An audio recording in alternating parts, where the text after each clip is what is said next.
नमस्कार सर। सबसे पहले सतलोक आश्रम धरना धाम में आपका बहुत बहुत स्वागत है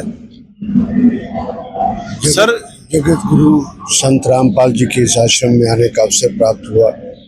मैं तो पहली बार यहाँ पर आया हूँ और सारे इनके सिस्टम से बहुत ज़्यादा प्रभावित हूँ। जिस तरह से गुरु जी एक समाज की निस्वार्थ सेवा कर रहे हैं। कोई भी बहुत सारे और भी सेक्ट बने हुए हैं, बहुत सारे और भी धर्म हैं, और यहाँ पर हर एक आदमी को, किसी को भूखा ना रहने देना, उसकी सहायता करना और हर प्रकार से सहायता करना, ये प्रत्येक व्यक्ति का काम नहीं होता है। और यहाँ पर उनके पास एक ईश्वर शक्ति है, जिसके उस ईश्वर शक्ति से ही वो सारा कुछ यहाँ पर चला रहे हैं। इस बात के लिए मैं इन सबको बहुत बहुत शुभकामना देता हूँ। सर, जैसे संत रामपाल जी महाराज ने बेटियों को लेकर एक मुहिम चलाई है, दहेज मुक्त विवाह, जो आज बेटियों के ऊपर बहुत प्रताड़ित किया जाता है। आए दिन समाचार में हम देखते रहते हैं कि किसी न किसी बेटी को कहीं ना कहीं दहेज के कारण जला दिया जाता है या उनके साथ कोई ना प्रताड़ना की जाती है। तो संत रामपाल जी महाराज ने ये मुहिम चलाई है सर, इसके बारे में कुछ कहिए।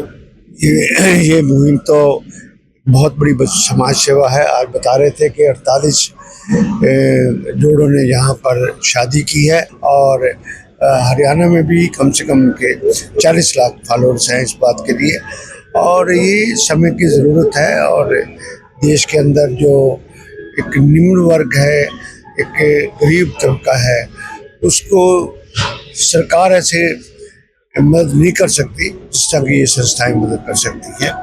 और इन संस्थाओं से परिवार आगे बढ़ते हैं और परिवारों का भविष्य आगे बढ़ता है। जैसे सर, संत रामपाल जी महाराज ने एक और मुहिम चलाई है, रोटी कपड़ा और मकान सबको देगा कबीर भगवान।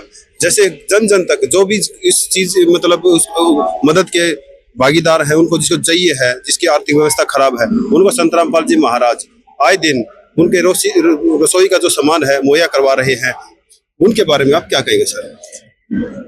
इससे बढ़िया बात ही नहीं है, इससे बड़ी सेवा नहीं है। वो तो एक गुरु का उनका स्थान है और उनकी भावना है और उनका एक संदेश है कि एक व्यक्ति को रोटी कपड़ा और मकान मिले जीवन के अंदर, और वो भी गुरु की कृपा से मिले। इससे ज़्यादा सौभाग्य किसी का क्या हो।